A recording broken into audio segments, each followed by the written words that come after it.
In Nakata Village, Nigeria, people loved eating meat. In fact, almost everyone in the village was growing big and strong, some even too fast. This was because they were eating meat nearly every day. Why? Because meat was very cheap. Even people from other villages came to Nakata to buy meat.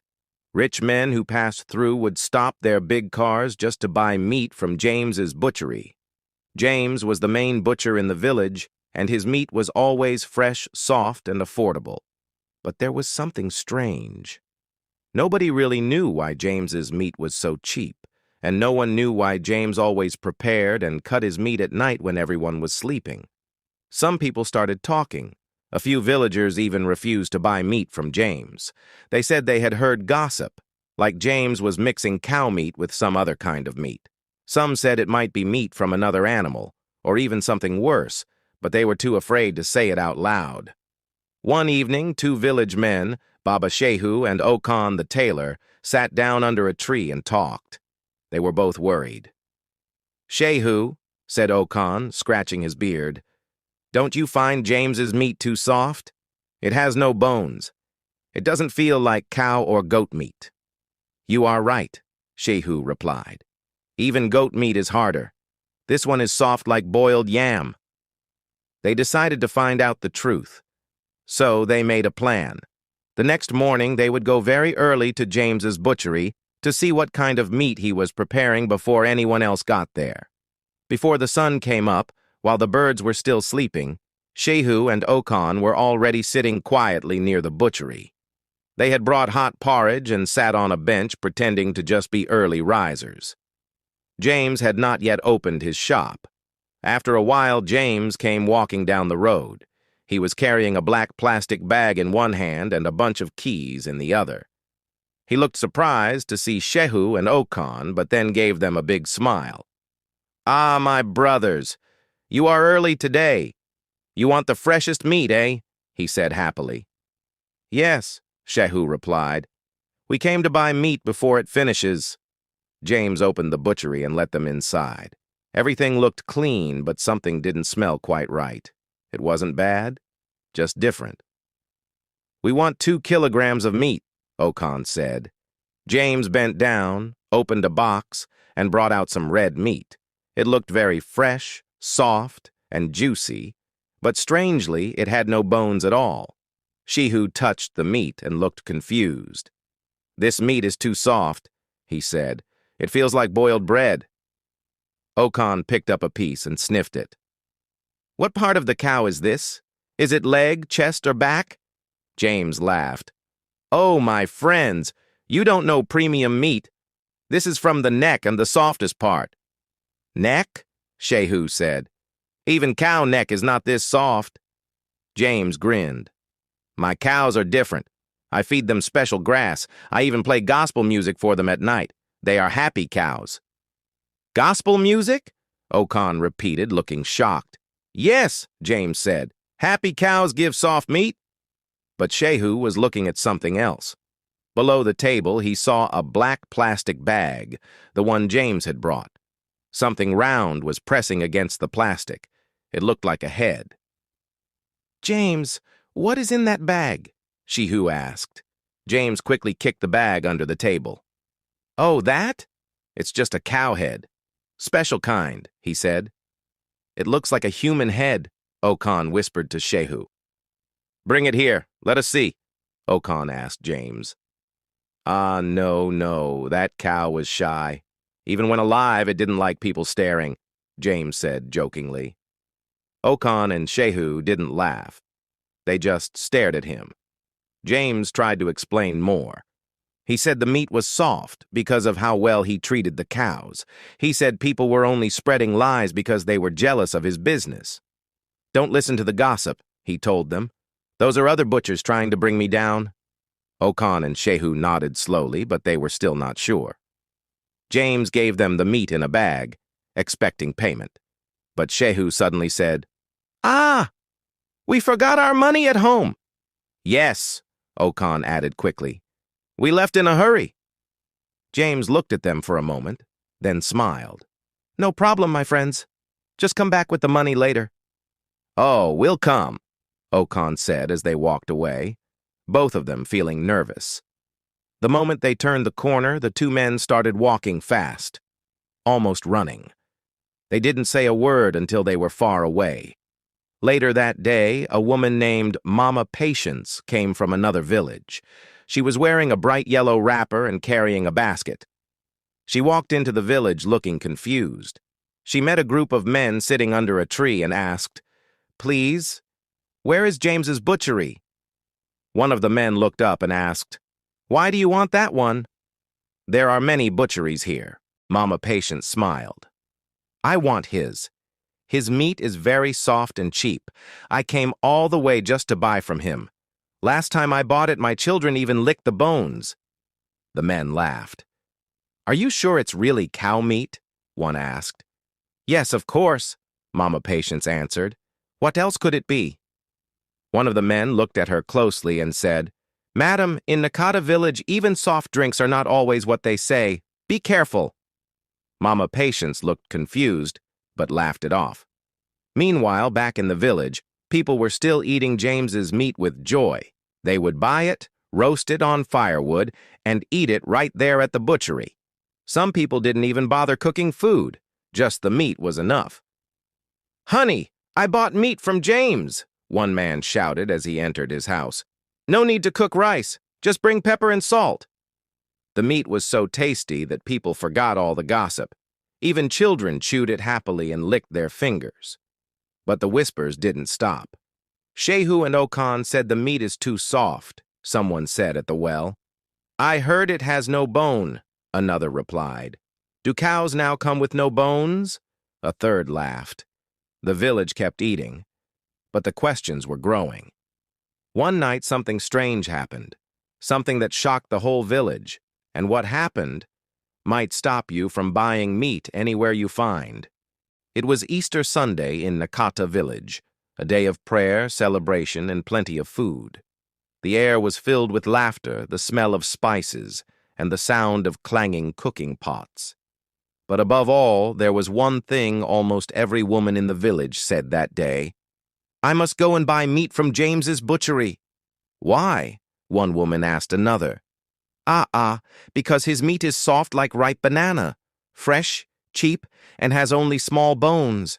Those other butchers sell skeletons. If you cook their meat, you'll need magnifying glasses to find flesh." Even the men agreed. By midday, James's butchery was the busiest place in the entire village. People lined up like school children waiting for free biscuits. James chopped and weighed meat until sweat rolled from his face like a river. By 4 p.m., James was completely tired. His hands were sore, his shirt was soaked, and even his knife looked like it needed rest. When the crowd finally reduced, James packed the remaining meat, cleaned the table, and looked around. The village square was quiet. Most people had gone to prepare for evening church service or dinner with family. James looked at something under the counter, a black Kavera plastic bag. It was round and heavy, shaped like a small watermelon. He picked it up and looked around carefully. Then, with his normal cool face, he walked out of the butchery and headed toward the fruit market. He stopped by a watermelon seller. "Give me that one," he said, pointing at a fat green watermelon. She gave it to him and packed it in another Kavera. In the middle of the exchange, James placed the black Kavera from his butchery down on the wooden bench beside the watermelon stand. He paid, took the watermelon, and walked away, smiling, completely forgetting the black Kavera he had come with. About 15 minutes later, the watermelon seller noticed the black Kavera still sitting on her bench. "Whose Kavera is this?" she asked aloud, looking around. Nobody answered. She looked left, then right, then bent down and opened it slowly.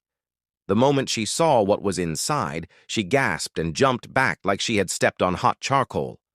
"What is this?" People around rushed over. "What happened?" She pointed at the open Kavera, her mouth wide and shaking. One bold man stepped forward, looked inside, and froze. Then another, then a third. "It's a head! A human head!" the man shouted. Screams filled the market. People ran, some covered their mouths, others whispered in fear. "Who brought it?" Someone pointed. "I saw James here. He was holding a kavera that looked just like that one." "Yes, I also saw him," another shouted. "He came to buy watermelon." In less than 10 minutes, a crowd had formed. People were confused, angry, and scared. Back at home, James was washing his hands, preparing to rest. That's when it hit him. "Hey, my black kavera!" He grabbed his slippers and ran like a goat chased by thunder. He rushed through paths, dodged puddles, and finally reached the watermelon stand. But what he saw shocked him. A huge crowd had gathered. People were shouting, some were holding sticks, others had their phones out. The black kavera was open in front of everyone, and the head inside was now clearly visible. James froze. The watermelon seller saw him and pointed. "That's the man who left the kavera." All eyes turned to him. James blinked. "Me? No, my kavera was different. Mine had, chicken bones." "Chicken bones that looked like a human head?" someone asked. Another man shouted, "So all that gossip was true? This is why I stopped buying from him." "Yes," a woman cried. "That's why the meat is so soft. It's not cow or goat. It's something else." People rushed toward James. "You are wicked. You made us eat abomination." One man threw a small stone and it hit James on the shoulder. He started backing away. "Please, let me explain." But no one was listening. Just as the crowd was about to beat him properly, the village chairman, Mr. Dangana, arrived with 2 elders and a few strong men. "Stop!" the chairman shouted. The crowd paused. "Let us hear from James. What do you have to say about what was found in that kavera?" James wiped his face, stammering. "Chairman, I thought it was Paw-Paw." "Paw-Paw," the chairman repeated. "Yes. My friend gave me a round paw-paw. I carried it in the kavera from the butchery. I must have confused it with something else." The chairman looked at him carefully. "So you're telling us you thought a human head was a paw-paw?" James nodded nervously. "Maybe it was dark. I was tired. I had sold a lot of meat today." People began shouting again. "Liar! So we've been eating humans. That's why there's no bone in the meat." One old woman cried out, "Hey, James, you have fed us forbidden meat. We were chewing sin and smiling." Another woman added, "I used to say his meat was sweeter than normal. Now I know why. Shame." The crowd got louder and more furious. The chairman raised his hand. "Quiet! Everyone calm down." Slowly, the noise dropped. "We cannot act like wild animals," he said. "This matter must be investigated. But I will say one thing. We need to check James's butchery tonight." The elders agreed. That evening, as villagers gathered at the square, a small group led by the chairman, elders, and a few trusted men went to James's butchery. They carried torches and tools. They opened the butchery. At first, nothing seemed wrong, until they moved the wooden boards on the floor. There, beneath the butchery, they found a deep pit, and inside it were bones. Many bones. Not just cow bones. Some looked different. One elder shook his head slowly. "My people," he said, "we have been buying meat without knowing what we were eating." The news spread quickly through Nakata. Back to the village center, James had been tied to a chair at the square. He looked tired and scared. His shirt was dirty and his mouth was dry. The chairman returned and looked at everyone. "We have found bones under his butchery," he said quietly. "Many bones." The village fell silent. James looked up, trembling. "I was forced into it. It started with one accident, and then I couldn't stop. People kept buying. Business was good." The chairman shook his head. "You could have sold real meat, like everyone else." James dropped his head.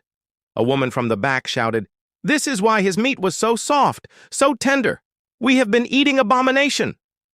Another woman cried, "I served it to my children. Oh, God!" That night, the villagers burned down James's butchery. The flames rose high into the sky, lighting up the village like a second sun. People prayed. Others wept. James was taken away by the local police, who arrived later that night. By the next morning, every butcher in Nakata had closed their shop, even the innocent ones. Nobody wanted meat anymore. Instead, women went to the market and bought fish, beans, or vegetables. One small boy told his mother, "Mummy, I don't want meat again. Let's eat dodo and egg." From that Easter Sunday, the people of Nakata Village learned a big lesson. Just because something is cheap, soft, and tasty doesn't mean it is safe.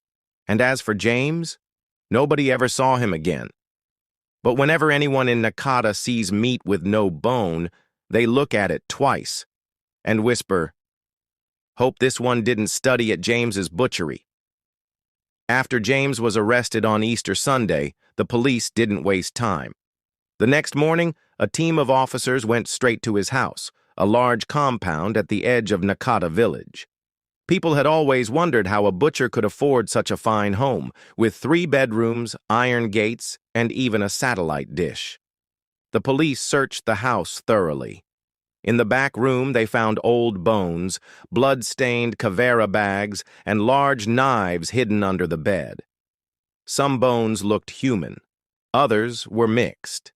It was clear. James hadn't just been selling cow meat. The investigation continued. Police officers interviewed villagers. Old men, mothers, even children came to give their stories.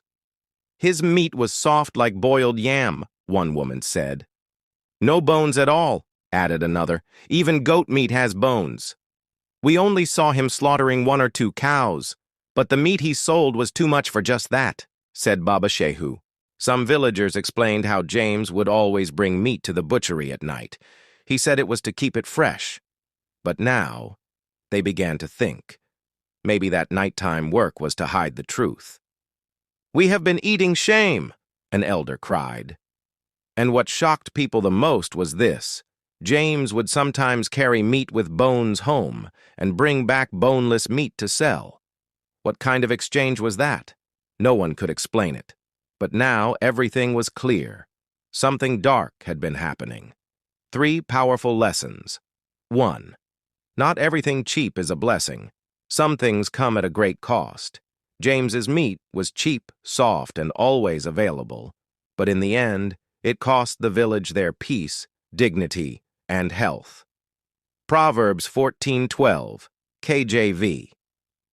There is a way which seemeth right unto a man, but the end thereof are the ways of death. Parents must be careful. Just because something is cheap doesn't mean it is good. What your family eats must be clean, honest, and safe. 2. Evil hides in darkness, but truth will always come to light. James did his butchery work at night. He hid bones, changed meat, and lied to the villagers.